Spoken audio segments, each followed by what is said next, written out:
Olá, amigos do nosso canal. Estamos dando continuidade a esse nosso experimento de fazer vídeos, digamos assim, que sejam sugestões de pessoas que assistem aos nossos vídeos, que acompanham o nosso canal. Então, atendendo a mais uma sugestão de alguém que deixou nos comentários, e você também pode fazer o mesmo, caso você queira sugerir um tema para vídeo, você pode deixar aqui nos comentários, ok? E o nosso vídeo de hoje versa sobre o ceticismo, porque eu tinha falado num outro vídeo que eu fiz acerca da conduta de céticos e falsos céticos, né? A diferença entre os céticos e os falsos céticos, né? Por que eu falei isso? Porque estava na moda umas décadas atrás, uns 10 anos atrás, na internet, no YouTube, vários canais de ateísmo, né? O ateísmo, eles tentaram reviver. Isso começou há mais de 10 anos atrás, uns 12, 13 anos atrás. Começou assim na internet uma modinha de ateísmo, né? Uma forma de tentar resgatar uma coisa que estava fora de moda, né? E com isso veio também a moda do ceticismo, a modinha do ceticismo. Porque o que acontece? O que acontece é que no tempo dos nossos avós era moda, era bonito, era elegante e era assim considerado muito, digamos assim, glamuroso você dizer eu sou ateu, ou eu sou cético, ou eu sou, vamos supor, agnóstico. Era moda, isso era uma coisa que sabe aquela coisa da idade da razão, né? Que vem com o iluminismo. Isso durante muitas décadas povoou o imaginário humano. Só que da década de 70, especialmente anos 80, né, para cá, vem acontecendo o que se poderia chamar de explosão do sagrado, que a humanidade começou a se tornar muito mística, né? Mesmo antes da internet, entendeu? O Fantástico e os programas de televisão faziam muitas reportagens sobre parapsicologia, sobre o sobrenatural, sobre o potencial psíquico humano, sobre a pesquisa psi e essas coisas, né? E a humanidade começou a se tornar muito mística. Houve a onda New Age, né? Muita gente assim aderindo a uma nova consciência, que hoje está se degenerando numa coisa completamente estranha, entendeu? Mas naquele momento, há umas décadas atrás, na memória que eu tenho, né, da minha mocidade, da minha adolescência, era uma coisa mais ingênua, mais simples, né? Menos pretensiosa, né? Era uma coisa mais despojada. Hoje em dia está muito assim esquisito, né? Mas então o ateísmo começou a sair de moda. E os ateus, que sempre são minoria, 3%, o pessoal fala: a Finlândia é um país ateu. Não, você vai ver lá a pesquisa. A Finlândia é um país luterano, né? Tem assim pessoas que não têm religião, não quer dizer que são ateus, né? E tem assim, existem pesquisas, eu vi num guia de 4 rodas, né, falando que na Finlândia, na verdade, tem 3% de ateus, né? Então a gente tem que tomar cuidado com essa propaganda ideológica que é feita, né? E esses ateus, eles vinham com essa historinha de ceticismo, né? O ceticismo. Aí tinha sites de ceticismo aberto para negar tudo que fosse do New Age, para dizer que tarô não existe, dizer que astrologia não existe, né? Que tudo isso que paranormalidade não existe. Tinha até aquele James Randi, né? Aquele mágico, né? Espertalhão, né? Que disse que oferecia 1 milhão para quem, né, apresentasse paranormalidade. Ele usava de todo tipo de ardil para não deixar que verdadeiros paranormais aparecessem ali, né? Cara que e queria ficar com 1 milhão só para ele, se é que ele tinha realmente 1 milhão. Se for uma palhaçada. E a comunidade científica não tem o menor respeito pela humanidade que a mantém, né? E cada vez mais as universidades e a própria ciência está se afastando da humanidade, está se isolando, né? Porque ao invés de dar um tratamento sério para a questão, não, além do tratamento ser completamente leviano, ainda, né, toma como parâmetro um mágico charlatão, né, que vai usar de ardis completamente desonestos, né, para negar o potencial espiritual humano, né? Então essa é a grande genialidade da ciência, né? Entregar as coisas para um mágico analfabeto e charlatão e espertalhão, né? Então o que acontece? Quando houve essa modinha de ateísmo, eu nunca fui contra ateu, eu sempre tive amigos que eram ateus e não tinha nenhum problema. Só que o ateísmo de internet, o ateísmo modinha, ele veio consigo, entendeu? Ele veio misturado, né, com muitas ideias fascistas, ideias, né, de darwinismo social, ideias contrárias aos direitos humanos, a liberdade de crença, a liberdade religiosa, querendo prender tarólogos, né, com acusação, usando, desculpe, tá, gente, eu estou com um pouquinho de coriza, né, usando de ardis, né, usando do Código Penal para prender ciganos. Eu comecei a ver uma violência contra o povo cigano, né? A gente vai prender vocês, viu, tarólogos, vocês que leem a mão, que praticam quiromancia, que praticam a adivinhação pelo tarô, a gente vai prender. Eu vi ameaças, né? A gente vai prender vocês com a acusação de usar o código, aqueles artigos do Código Penal contra o charlatanismo e contra, como é que é? São três categorias que eles usam muito, né? Exercício ilegal da medicina, charlatanismo e curandeirismo. Charlatanismo e curandeirismo, né? Que são artigos do Código Penal da época do Império, né? Que foi usado para perseguir pais de santos, que foi usado para perseguir pajés, a pagelança, a encantaria brasileira, várias manifestações, né, dos cultos afro-brasileiros, né? É uma ideia racista que foi incentivada pela Igreja Católica, né, para continuar a Inquisição, porque na Idade Média se perseguia a bruxa da mesma maneira, né? Por que eles queimavam as bruxas? A acusação era coisa tirada do Código Civil da época. Era a autoridade civil, não era a igreja que fazia isso. Era a própria autoridade civil. Quem queimou Jordano Bruno vivo foi a autoridade civil, não foi a igreja. Foi claro, pressionada pela Igreja Católica, né? Mas a Igreja Católica, se deixar até hoje, ela queima ainda, né, pai de santo, né? E os rituais de cura das religiões afro-brasileiras, né, eles vêm diretamente do africano e do indígena, do ameríndio, né? Dos povos africanos, né, dos escravos que chegaram até nós, com as suas práticas, né, de xamânicas, né, de xamãs que eram. E então eles, se deixar, a igreja e a autoridade civil queima essa gente, igual como fazia na Idade Média, né? Então esses ateus, eles vinham com essa ideia de querer perseguir os outros, de querer, né, acabar com a crença, acabar com a fé. Era uma ideia fascista. Tanto é que muitos desses ateus se tornaram depois, os canais de ateísmo no YouTube se tornaram depois canais de fascismo e apoiaram a ascensão do fascismo, como por exemplo um canal de ateísmo de repente se tornou o Patriota, que era um canal de ateísmo, né, de ateísmo de internet, ateísmo modinha de internet. Depois se tornou um canal de apoio a golpe, a intervenção militar, a essas manifestações antidemocráticas, entendeu? Era o mesmo administrador, né? O canal mudou de nome, virou o Patriota, né? Então, gente, né, a minha questão não é de qualquer ateu. Existem ateus simpáticos? Existem. Eu gosto das ideias de Nietzsche. Nietzsche, ele era ateu, mas não era um ateu ceboso, como esses muitos que...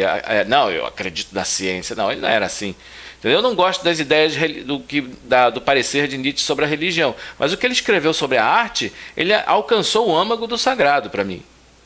né? E você pega, por exemplo, um Leandro Carnal, esse sim é um ateu. O ateu que é verdadeiramente inteligente, eu admiro. Agora, o ateu idiota, esse aí desculpa, mas esse eu tenho a minha aversão.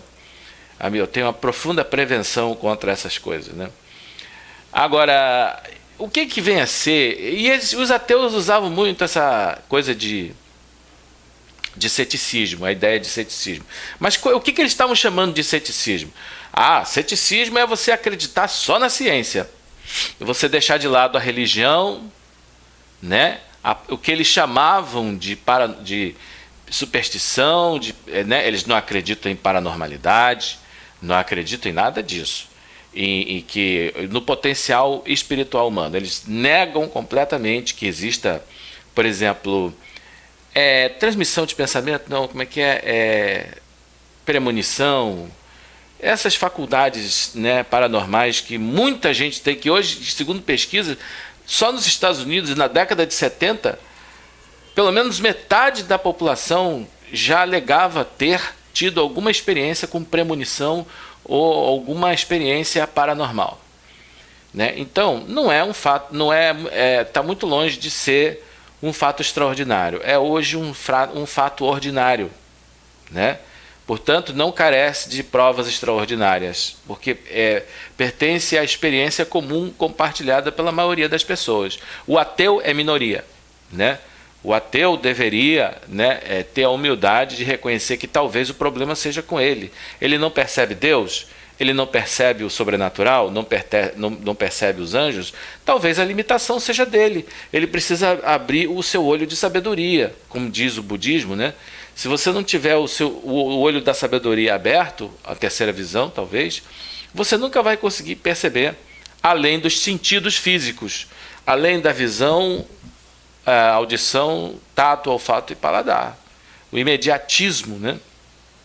Mas enfim, voltando ao ceticismo. Então o que eles chamam de cético, na opinião dessa gente, né? O cético é aquele que só acredita na ciência, só acredita nos sentidos, né? Só que existe uma distinção. Esse pessoal não tem formação humanística, né? Não tem cultura humanística, não estuda filosofia, não sabe que ceticismo é uma categoria filosófica, né? Deveriam pelo menos estudar epistemologia, né?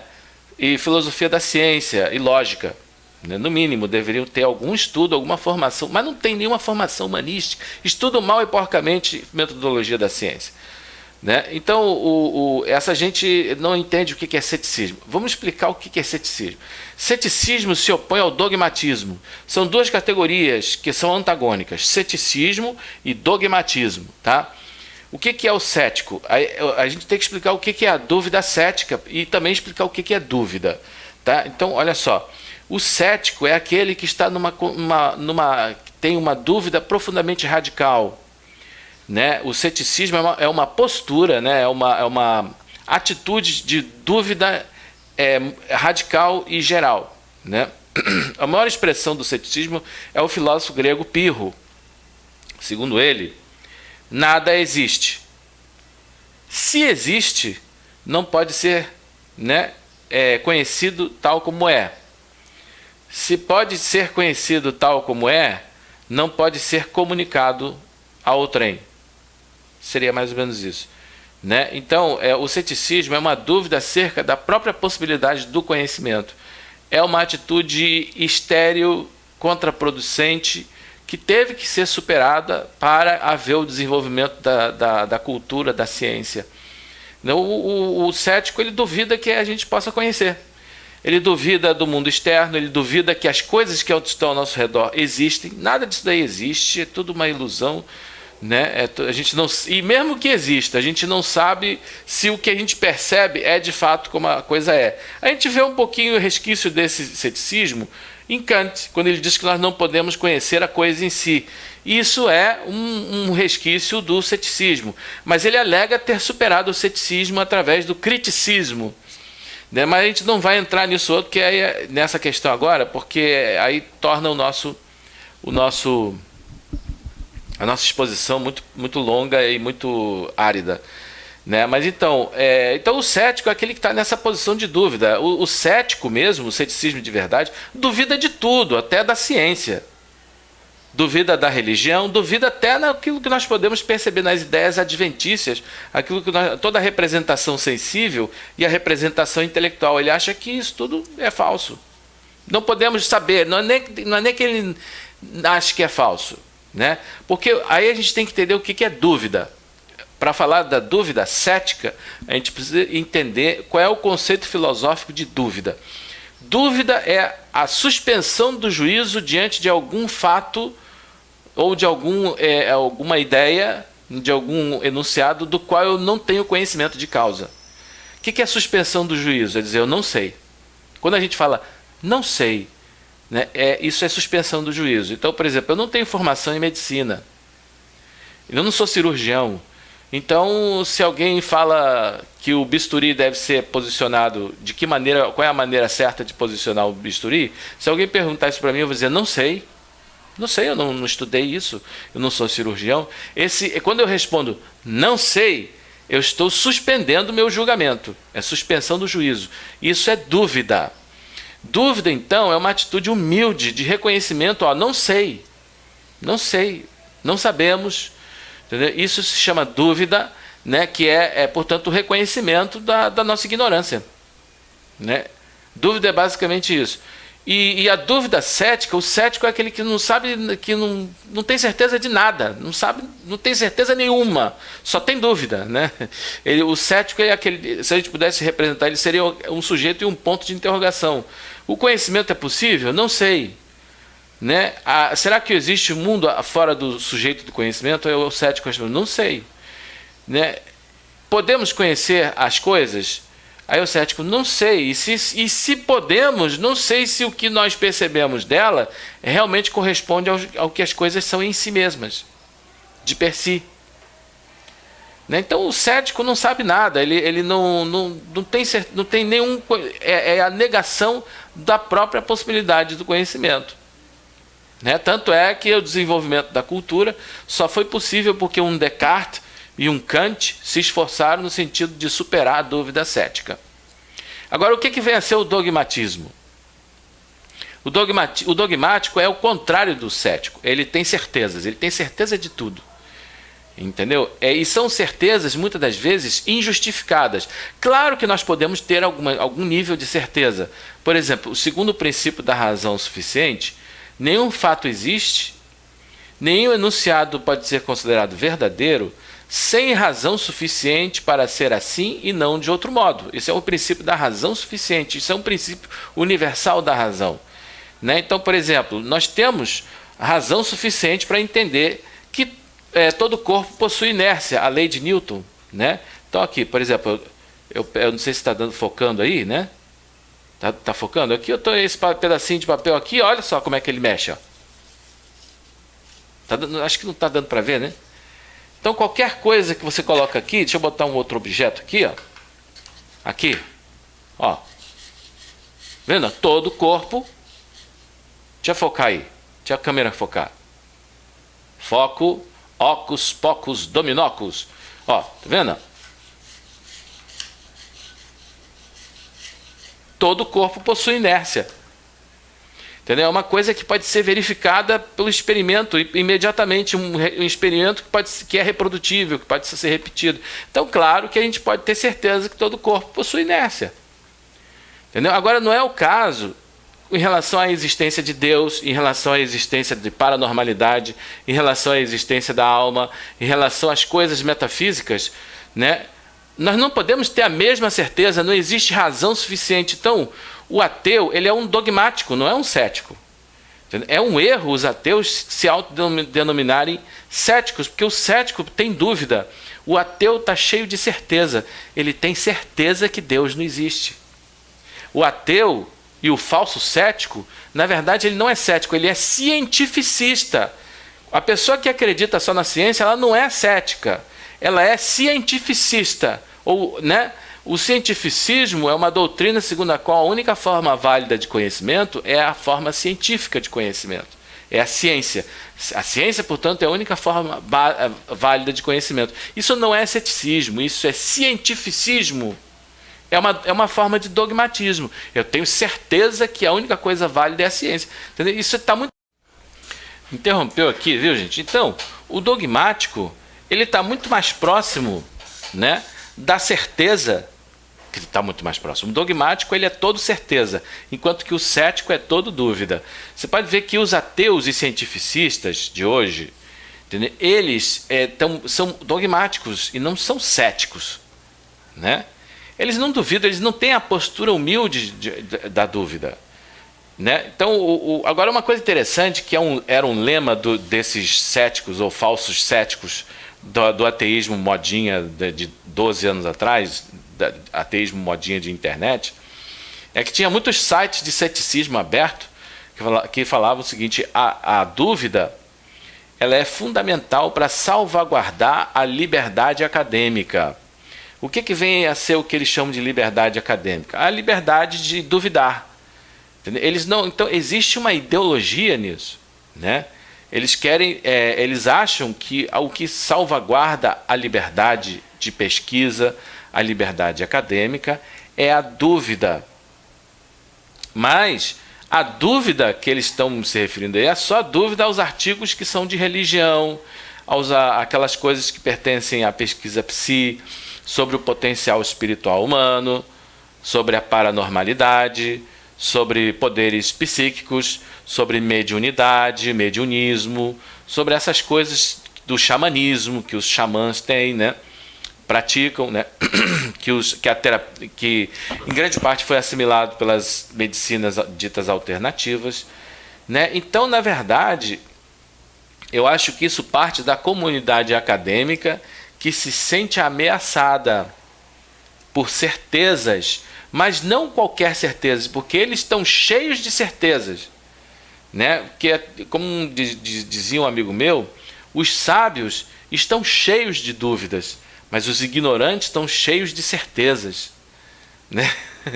Embora, né, a gente rejeite a dúvida cética como sendo estéril, como sendo contraproducente, né? Mas a dúvida, enquanto suspensão do juízo, ela é fundamental na construção do conhecimento, né? Senão a gente vai construir dogmatismo, vai construir dogmas e não conhecimento. Mas só que, se você parar para pensar, a maior prova de que o ateísmo é dogma é que ele não tem nenhuma razão suficiente para ser uma verdade absoluta e é tratado como uma certeza. O ateu, ele tem certeza que Deus não existe, que a alma não existe, que os anjos... Ele tem certeza. Entendeu? O cientista, né, materialista, ele tem certeza que não existe paranormalidade. Ele tem certeza que não existe o sobrenatural. Ele tem certezas, só certezas. Isso não tem nada a ver com ceticismo. Isso é uma conduta, pelo contrário, é uma conduta dogmática. Isso tem a ver com uma forma de dogmatismo. Ele tem dúvida só em determinados âmbitos, né? Mas em outros ele também tem pura certeza, né? Mas será que essa certeza é como aquela certeza de que a gente tem diante, por exemplo, de alguma lei de Newton, todo corpo possui inércia? Né? Então, como é que são formadas as leis científicas, né? As teorias? As teorias se formam quando hipóteses são corroboradas, né? Por experimentos reprodutíveis, né, que podem ser repetidas, dadas as condições X, eu terei os resultados Y. Né? Então, mas não existe nenhum experimento que prove o ateísmo. Né? Não existe nenhum experimento que negue completamente a existência de paranormalidade. E não existe nenhuma razão para considerar a paranormalidade como um fato extraordinário, como querem alguns, né? Porque Laplace falou que fatos extraordinários exigem, né, provas extraordinárias. Acontece que, né, a premonição e fatos paranormais não são mais uma coisa extraordinária, são uma coisa muito comum, que vem acontecendo muito. Pelo contrário, o que é extraordinário é a percepção do ateu, que é 3% da humanidade. Os ateus, eles são apenas 3% da humanidade. Porque o que faz um fato ser ordinário ou extraordinário? Entendeu? Por exemplo, se eu digo o Saci Pererê, Eu vi um Saci Pererê, eu estou alegando um fato extraordinário, porque pouquíssima gente vê Saci Pererê, né? Então a visão do Saci Pererê, a experiência com o Saci Pererê, ela não é uma experiência, né, que faz parte do repertório daquilo que é conhecido e compartilhado pela maioria das pessoas. Por isso que, né, a alegação de que viu um pé grande ou um Saci Pererê é um fato extraordinário. Não é assim em relação à paranormalidade, não é assim em relação à premonição, por exemplo. Né, que, segundo uma pesquisa na década de 70, isso eu vi numa reportagem do Fantástico, dos anos 70, com aquele Hélio Costa. Né? Então, existem pesquisas, né, eu não sei dizer quem foram os institutos, mas para mim elas são é uma coisa bastante verossímil, né? Que só nos Estados Unidos metade da população já reconhece ter tido alguma experiência com premonição. Então, se é uma coisa vivenciada por, né, 50% da população, meu querido, não é fato extraordinário. Agora, o fato extraordinário depende da limitação de cada um. Por exemplo, um cego de nascença. Para um cego de nascença, a experiência do amarelo ou do vermelho é um fato extraordinário, mas por causa da limitação dele. Como é que você vai provar a existência do vermelho para um cego de nascença? Entendeu? Então, a percepção do vermelho, do amarelo, do azul é um fato extraordinário para um cego de nascença. Tá? É a mesma coisa, o ateu ele não tem o seu olho de sabedoria aberto, ele é cego para as coisas que são metafísicas, que são da esfera, né, que a gente pode dizer, do espírito, né? Acerca das coisas que advêm do cultivo do espírito e do próprio potencial do espírito, né? Ele é cego para essas coisas, mas a limitação é dele, é só dele, entendeu? A experiência do ateu é uma experiência, é uma idiosincrasia particular dele. Ele não pode tornar a sua limitação uma coisa universal. Ele não tem o direito de universalizar isso e dizer que é ciência. Qual é o experimento que comprova o ateísmo? Né? Então, ele não tem esse direito. E depois chamar isso de ciência, porque a maioria dos cientistas estão o quê? Nas academias, nas universidades públicas, que são sustentadas pelo dinheiro dos nossos impostos. Quer dizer, o dinheiro dos nossos impostos ele não pode ser usado, né, para subsidiar esse tipo de pretensão arrogante, né, que é contrária aos interesses humanos, ao interesse da humanidade.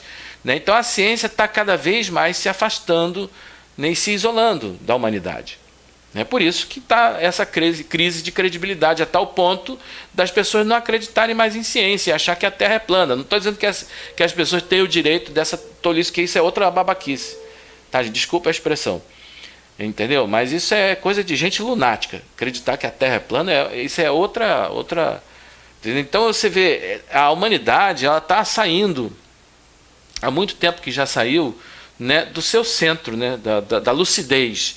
De um lado você vê teorias da conspiração, do outro lado você vê, né, esse ceticismo maluco, né, louco, né, ideológico, falso ceticismo, nem é ceticismo, é cientificismo, né, e que é na verdade uma forma de dogmatismo materialista, né? Então, gente, era isso que eu queria falar, eu já falei demais. Espero que tenham gostado do nosso vídeo de hoje. Se quiserem, mais uma vez eu digo, querendo deixar aqui nos comentários uma sugestão para um vídeo, a gente pode fazer com todo prazer, se tiver ao nosso alcance de fazê-lo. Ok, gente? Muito obrigado por seguir-nos até aqui. Até o nosso próximo vídeo.